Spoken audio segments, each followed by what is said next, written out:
नमस्कार, जम्मू कश्मीर की खास खबरें देख रहे हैं आप सब और मैं हूं आपके साथ पल्लवी जम्वाल। तो चलिए शुरुआत करते हैं जम्मू कश्मीर की खास खबरों की। सबसे पहले बात करेंगे जम्मू कश्मीर में साइन होने वाले एमओयू को, क्योंकि मेमोरेंडम ऑफ अंडरस्टैंडिंग के बाद जम्मू कश्मीर में अब निवेश के द्वार खुलना शुरू हो गए हैं।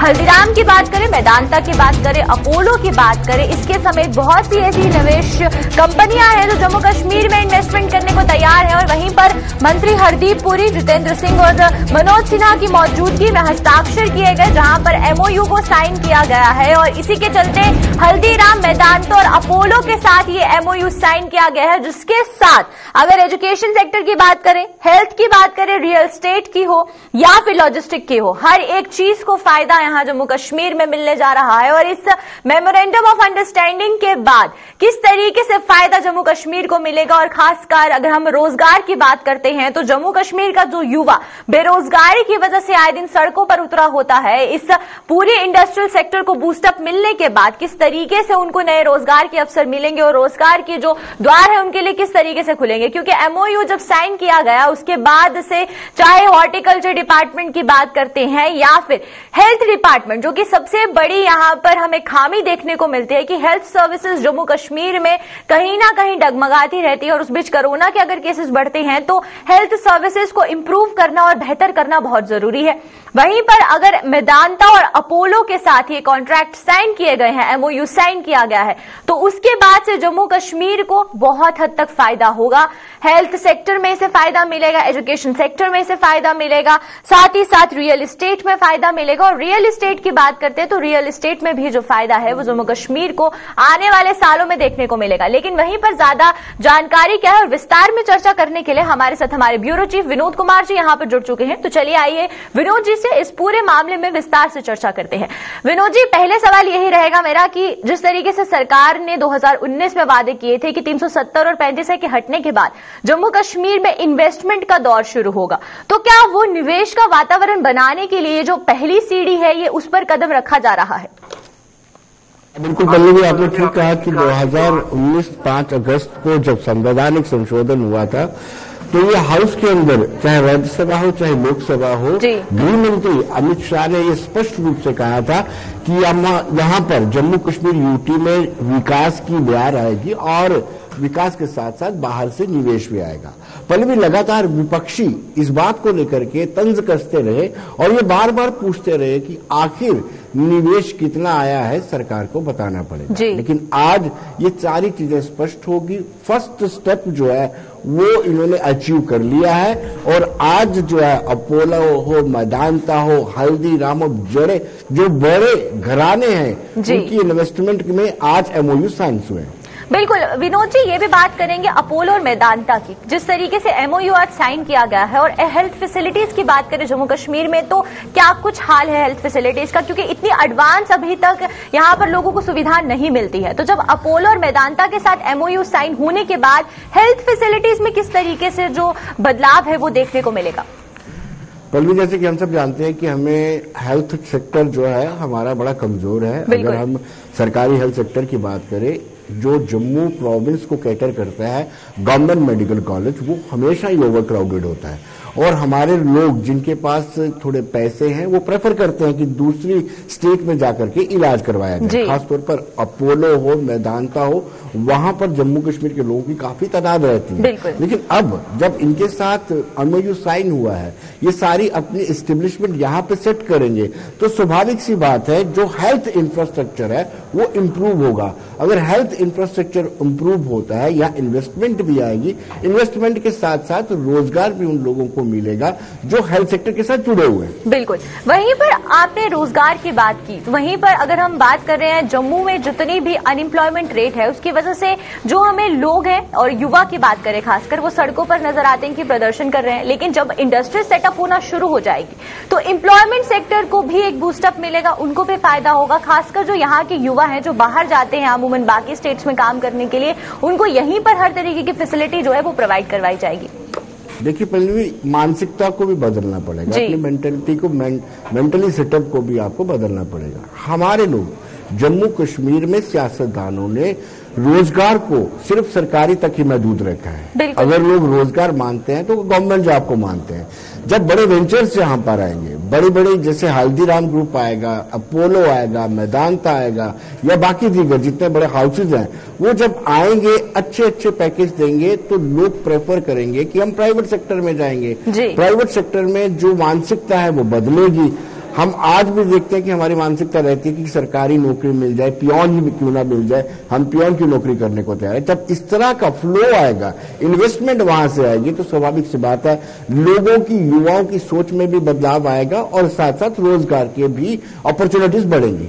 बिल्कुल। विनोद जी, आखिरी सवाल ये रहेगा, जहां पर हमने हेल्थ की बात की, एजुकेशन की बात की, अगर रियल एस्टेट की बात करते तो रियल एस्टेट को भी काफी ज्यादा जो फायदा है वो इस पूरे एमओयू जो साइन किए जा रहे हैं उससे होगा।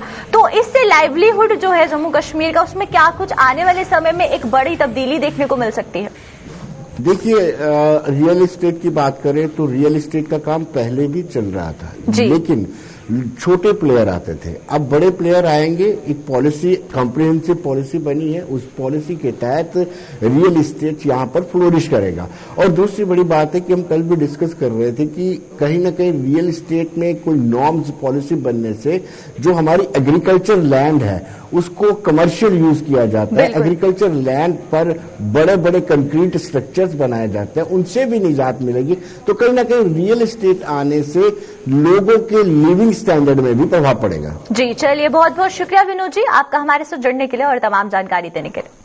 तो ये थे हमारे साथ हमारे ब्यूरो चीफ विनोद कुमार जी। और वहीं पर हमने देखा कि अगर हम एमओयू की बात करते हैं तो एमओयू साइन किए जा रहे हैं और बड़े बड़े घराने हैं, चाहे वो हम अपोलो की बात करें, मैदानता की बात करें, हल्दीराम की बात करें, तो जब ये इंडस्ट्रीज यहां पर सेटअप होंगी तो यहां के युवाओं को फायदा मिलेगा, रोजगार मिलेगा और जो हेल्थ फैसिलिटीज है उसमें भी काफी हद तक बढ़ोतरी होने के जो चांसेस है वो हमें देखने को मिल रहे हैं आने वाले सालों में।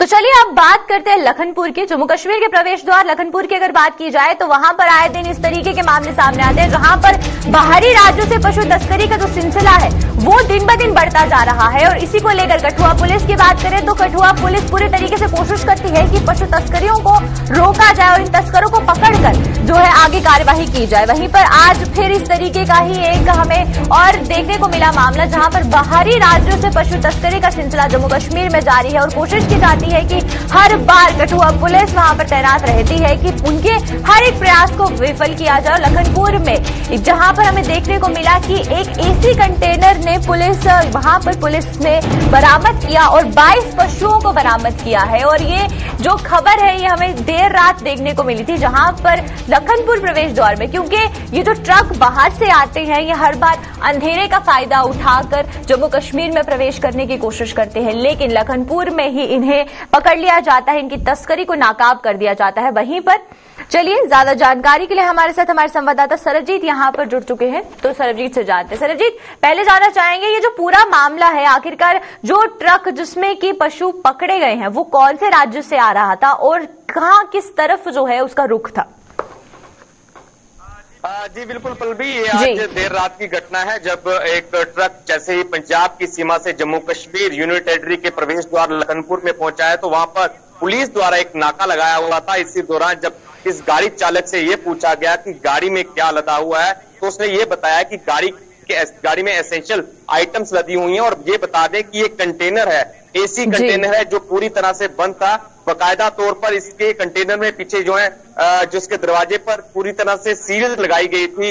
लखनपुर पुलिस की टीम ने जब शक के आधार पर गाड़ी की तलाशी ली गई तो इसमें से अवैध रूप से लेके जाए जा रहे 22 मवेशियों को लखनपुर पुलिस की टीम ने यहां पर मुक्त करवाते हुए एक तस्कर को गिरफ्तार कर लिया है। आपको बता दें तस्करी के तरह तरह के प्रयास जो है वो तस्कर कर रहे हैं, लेकिन ये एक अनोखा प्रयास कि एसी रेफ्रिजरेटर के अगर बात करें तो उसके कंटेनर में इस तरह की मवेशियों का प्रयास किया जा रहा था। वो काफी तादाद में मवेशी थे, 22 मवेशी इस कंटेनर में यहां से स्मगल किए जा रहे थे जिसको लखनपुर पुलिस ने यहां पर मुक्त करवाया है। जी बिल्कुल सरबजीत, ये भी जानना चाहूंगे कि ट्रक के ओनर से किसी तरीके की बात की गई हो, जब डॉक्यूमेंट्स सबमिट के वहां पर जब्त किए तो उसमें क्या कुछ और जानकारी निकली और क्या जो ट्रक का ओनर है उससे बातचीत की गई हो इस पूरे मामले को लेकर? जी बिल्कुल, देर रात की ये घटना है और इसके बाद जो गाड़ी का चालक है, जो स्मगलर बताया जा रहा है, इसको पुलिस ने गिरफ्तार करके विभिन्न धाराओं के तहत मामला दर्ज कर लिया है और आगे की पूरी जो छानबीन है वो लखनपुर पुलिस की टीम की ओर से यहाँ पर शुरू कर दी गई है। आपको ये भी बता दें कि तरह तरह के प्रयास जो है वो किए जा रहे हैं। तो अभी जो प्राथमिक तौर पर जो जांच जो सामने आई है, ये पंजाब से ये ट्रक आ रहा था और ये इसका जो डेस्टिनेशन पॉइंट है, इसने जो है कश्मीर घाटी की ओर जाना था और लखनपुर जो कि कश्मीर का प्रवेश द्वार है, वहीं पर इसको वहां पर जांच के दौरान जब रोका गया तो वहीं पर इसके अवैध रूप से लेके जाए जा रहे, जो स्मगल किए जा रहे थे बेजुबान, वहां पर लखनपुर पुलिस ने इन बेजुबानों को मुक्त करवा दिया है और जो तस्कर है उसको यहाँ पर गिरफ्तार कर लिया है। इससे पहले भी हमने देखा किस तरह से तस्करी की वारदात को अंजाम दिया जाता था, चाहे फ्रूट्स की गाड़ी में हो, चाहे वेजिटेबल्स की गाड़ी में हो, चाहे बंद कंटेनर्स में हो, चाहे तेल के टैंकर हैं, उनमें से मवेशी तस्करी का प्रयास जो है वह तस्कर करते रहते हैं। लेकिन पुलिस के हौसले यहाँ पर बुलंद है। जम्मू पठानकोट राष्ट्रीय राजमार्ग की अगर बात करें तो लखनपुर से लेकर जो कठुआ जुडिक्शन है लोक मोड़ तक 3 से 4 नाके जो है पुलिस के यहाँ पर लगते हैं। हर जगह पर जांच की जाती है। उसी जांच का नतीजा है कि आज भी मवेशी तस्करी की बड़ी वारदात को लखनपुर पुलिस ने यहाँ पर विफल किया है। जी चलिए, बहुत बहुत शुक्रिया सरबजीत आपका हमारे साथ जुड़ने के लिए और तमाम जानकारी देने के लिए। तो ये थे हमारे साथ हमारे संवाददाता सरबजीत। और लखनपुर के अगर बात करते हैं तो जम्मू कश्मीर का प्रवेश द्वार लखनपुर, जहां पर आए दिन इस तरीके की तस्करियों की घटनाओं को जो पूरा प्रयास विफल किया जाता है और आज भी इसी तरीके के हमें देखने को मिला कि देर रात पशु तस्कर 22 मवेशियों की तस्करी करने को जा रहे थे, जिसका कठुआ पुलिस ने जवाबी कार्यवाही कर एक बहुत ही अच्छा जवाब उन्हें दिया।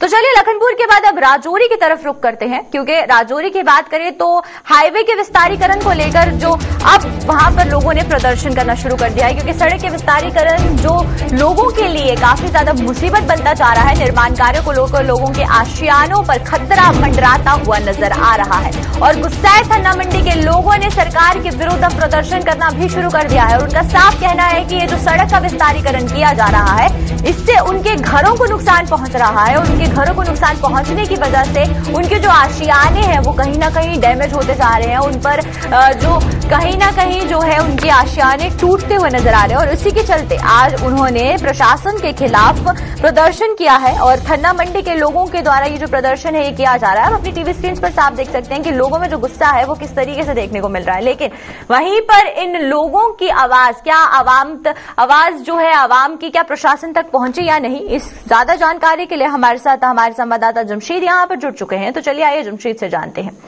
जमशीद, ये जो सड़क का विस्तारीकरण किया जा रहा है, जब इसको लेकर एक पूरा पहले ब्लूप्रिंट तैयार किया गया था, तो इस ब्लूप्रिंट को लेकर जब लोगों को इसके सामने रखा गया था तो उस समय किस तरीके की प्रतिक्रिया लोगों के सामने से आई थी?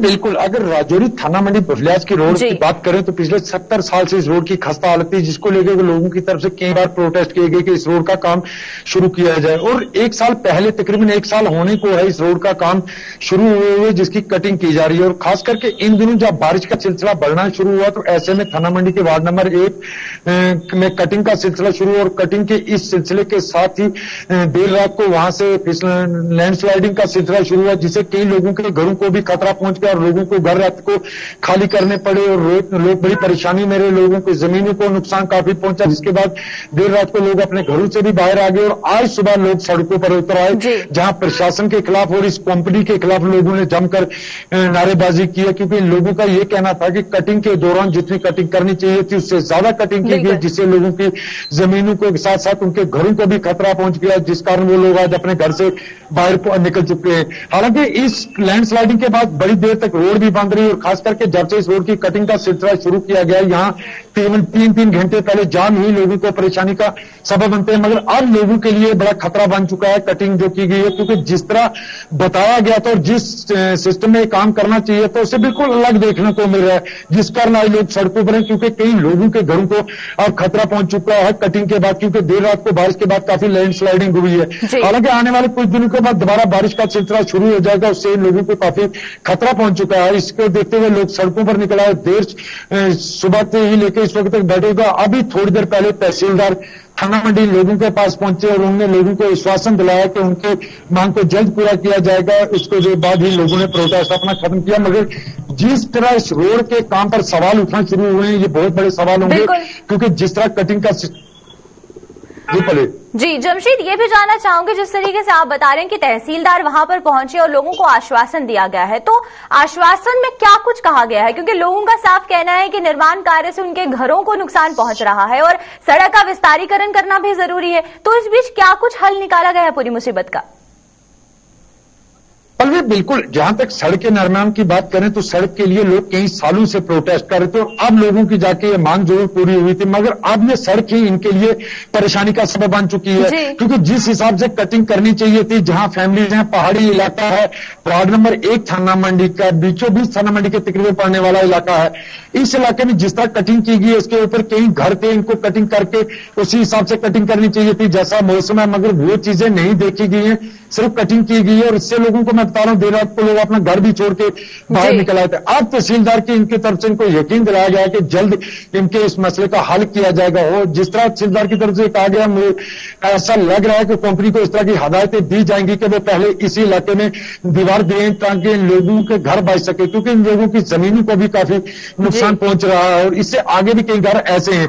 जिस तरह हालांकि आज अगर हम ये कहें कि पिछले कल से बारिश का सिलसिला तो आज जरूर धूप निकली हुई है, आने वाले कुछ दिनों के बाद दोबारा बारिश का सिलसिला शुरू होगा। खास करके थाना मंडी के इलाके की बात करें, यहाँ भारी बर्फबारी भी होती है जिसके कारण लोगों को काफी परेशानियों का सामना करना पड़ेगा। और जिस तरह अब तहसीलदार की तरफ से आश्वासन दिया गया, इससे लग रहा है कि लोगों ने सड़क जरूर खाली कर दी है, मगर आने वाले दिन काफी चैलेंज भरे इन लोगों के लिए भी और प्रशासन के लिए भी रहेंगे। पल्लवी जी चलिए, बहुत बहुत शुक्रिया जमशीद आपका हमारे साथ जुड़ने के लिए और तमाम जानकारी देने के लिए। तो ये थे हमारे साथ हमारे संवाददाता जमशीद मलिक, और वहीं पर आप देख सकते हैं कि किस तरीके से जो प्रदर्शन है वो लोगों द्वारा किया जा रहा है और लोगों की एकमात्र मांग है कि सड़क के विस्तारीकरण को लेकर जो कटिंग की जा रही है वो उनको बताए गए एरिया से ज्यादा की गई, जिसकी वजह से उनके घरों को नुकसान पहुंचा। हालांकि तहसीलदार मौके पर पहुंचकर लोगों को वहां पर आश्वासन दिए गए हैं। अब देखना यह होगा कि इनकी मुसीबत का हल कितनी जल्दी किया जाता है।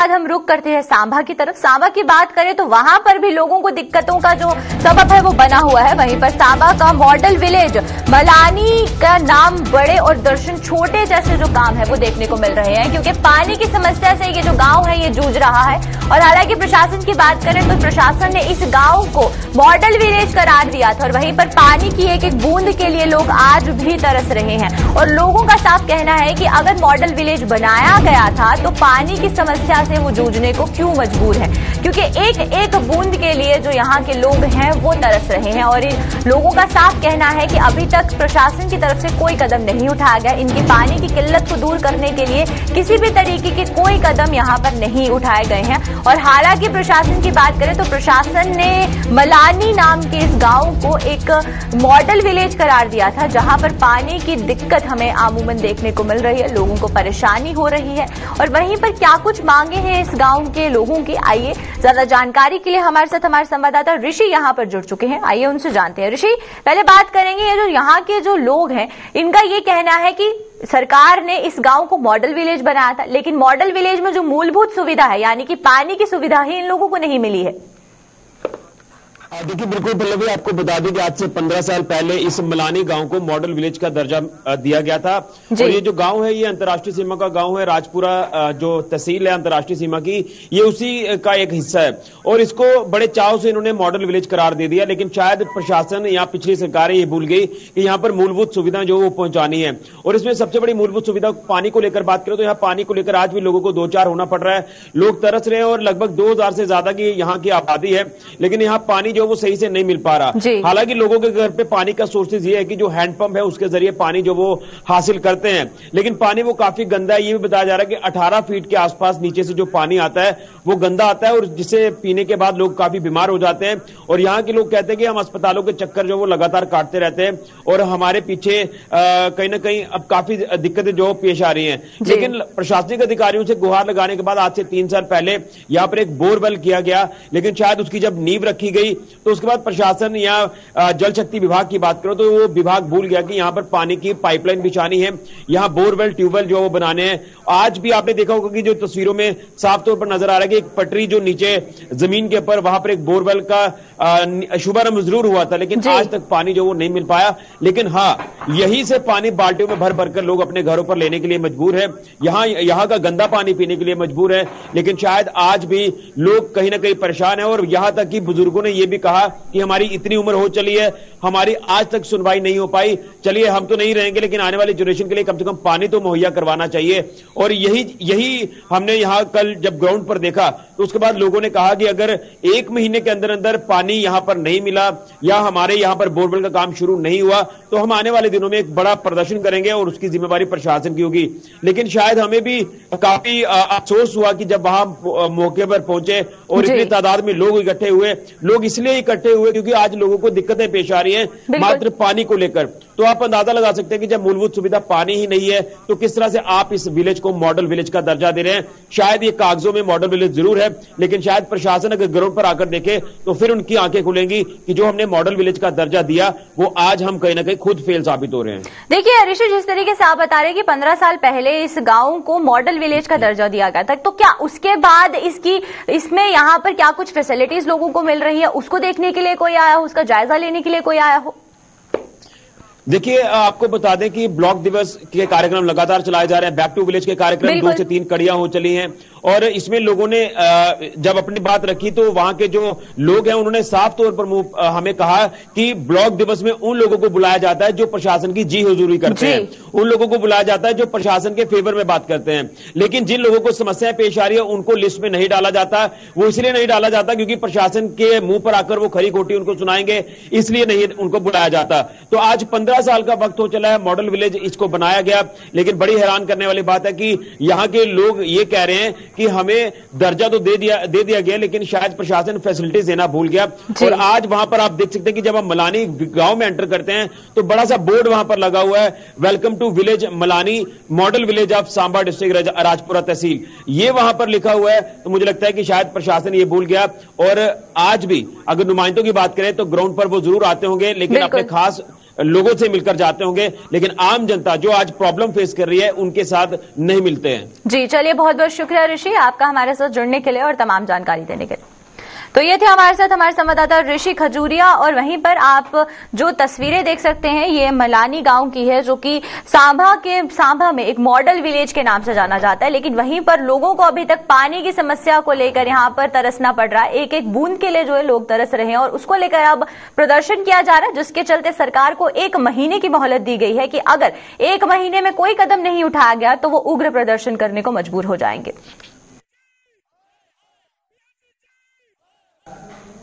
तो चलिए बात करते हैं किसान आंदोलन की। पंजाब में जारी किसान आंदोलन के चलते बीते 4 दिनों से जम्मू में रेल यातायात पूरी तरह से ठप पड़ा हुआ है। ना तो कोई ट्रेन जम्मू से चल रही है और ना ही जम्मू पहुंच रही है, जिससे रेल यात्रियों को खासी दिक्कतों का सामना करना पड़ रहा है। यात्रियों के पास सड़क मार्ग के अलावा सफर करने के लिए कोई विकल्प नहीं बचा है। जम्मू से रवाना होने वाले यात्रियों में सबसे अधिक यात्री माता वैष्णो देवी की यात्रा कर अपने घरों में लौटने वालों की है।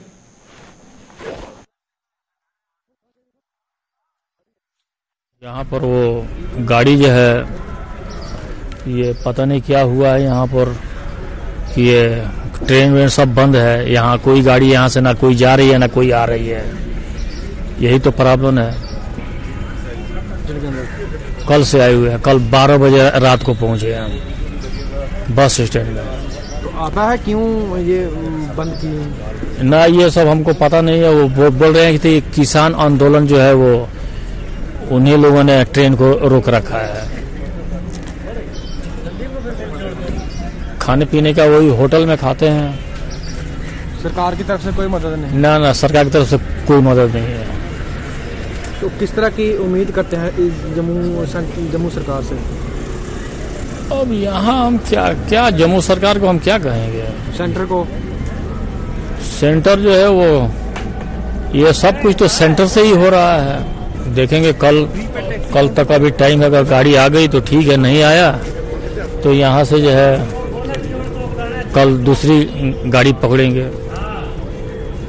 अगर नहीं मिला तो यहाँ से जाएंगे अमृतसर और वहाँ से जो है जालंधर से डायरेक्ट मिलेगा गाड़ी। किसान आंदोलन के कारण रेल यातायात बंद होने से जहां यात्रियों को परेशानियों का सामना करना पड़ रहा है, वहीं पर रेलगाड़ियों में यात्रियों को चाय कॉफी से लेकर नाश्ते, लंच व डिनर उपलब्ध कराने वाले पेंट्री से जुड़े लोगों को परेशानियों का सामना करना पड़ रहा है। जम्मू में फंसे इन लोगों ने अब सरकार से मदद की गुहार लगाई है। इन लोगों के मुताबिक पिछले कई दिनों से वो जम्मू तवी रेलवे स्टेशन पर फंसे हुए हैं और उन्हें अब खाने पीने के भी लाले पड़ गए हैं, लेकिन कोई भी उनकी सुध नहीं ले रहा और ना ही ठेकेदार कुछ कर पा रहे हैं। सर, मैं पेंट्री कार से हूँ। यहाँ जम्मू रेलवे स्टेशन पे सभी पेंट्री वाले फंसे पड़े हैं। आप सरकार इनके लिए कुछ करे, ये ठेकेदार भी कुछ नहीं कर पा रहे हैं। बस हमारा अनुरोध यही है कि सब कुछ करें इनके लिए, कोई पेंट्री वाले के लिए खाना रोटी पानी कुछ नहीं मिल रहा पेंट्री वालों को, सभी गाड़ी वाले फंसे हुए हैं। तो चलिए अब तक के जम्मू कश्मीर की खास खबरों में फिलहाल इतना ही। मुझे दीजिए इजाजत, नमस्कार।